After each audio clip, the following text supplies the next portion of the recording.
Crisis on one of Formula One's most iconic tracks has sparked fresh criticism after a dangerous track surface issue disrupted the Monaco Grand Prix and left several drivers questioning how it was allowed to happen in the first place. What should have been a showcase event quickly turned into a concern for safety when chunks of asphalt began breaking away at turn 19, the Anthony Nogues corner. The situation became serious enough to interrupt the race, forcing officials to react while drivers tried to navigate a section of track that was visibly deteriorating. And it may not stop here. What makes the story even more surprising is that the problem was apparently not a sudden one. Nico Hülkenberg revealed after the race that signs of trouble were already visible before the start. He said drivers noticed missing pieces of asphalt during the traditional drivers' parade on Sunday morning. According to him, the surface was already deteriorating and the situation was far from ideal.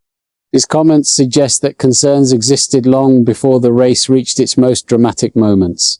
Hülkenberg also explained that the response mainly involved marshals clearing debris from the circuit, but the irregularities remained present during the final laps.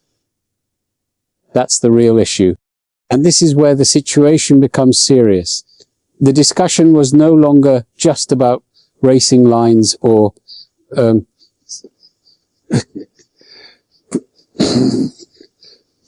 turridors. Drivers were suddenly dealing with a surface that could unpredictably affect grip at one of the most critical points of the circuit. In Monaco, where walls are only centimeters away, even a small loss of control can have major consequences. Oscar Piastri did not hide his frustration.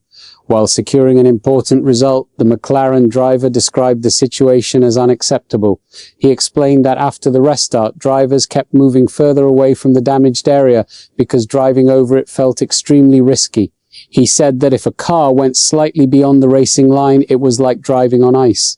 He added that this kind of situation simply should not happen in Formula One. This changes everything. Interestingly, not every driver blamed the damaged asphalt for incidents that followed. Charles Leclerc and Lance Stroll both suffered accidents later in the race, but neither pointed to the track surface as the cause. Leclerc instead highlighted brake-related issues, while Stroll reportedly linked his problems to the car itself. Fernando Alonso offered a different perspective. He initially believed the dark patches around the circuit were simply rubber debris accumulating offline. But as the race progressed, he noticed the material spreading across a much larger area. Alonso admitted that once the debris became widespread, seeing accidents occur was no longer a surprise. Now the bigger question remains. If drivers were already aware of the deteriorating asphalt before the race even started, should stronger action have been taken earlier? Monaco remains one of Formula One's crown jewels, but after a weekend filled with concerns about track conditions, many will be watching closely to see whether changes are made before the championship returns. And it may not stop here. What's your take on this situation? Share your opinion below, and don't forget to subscribe to the channel for more Formula One updates.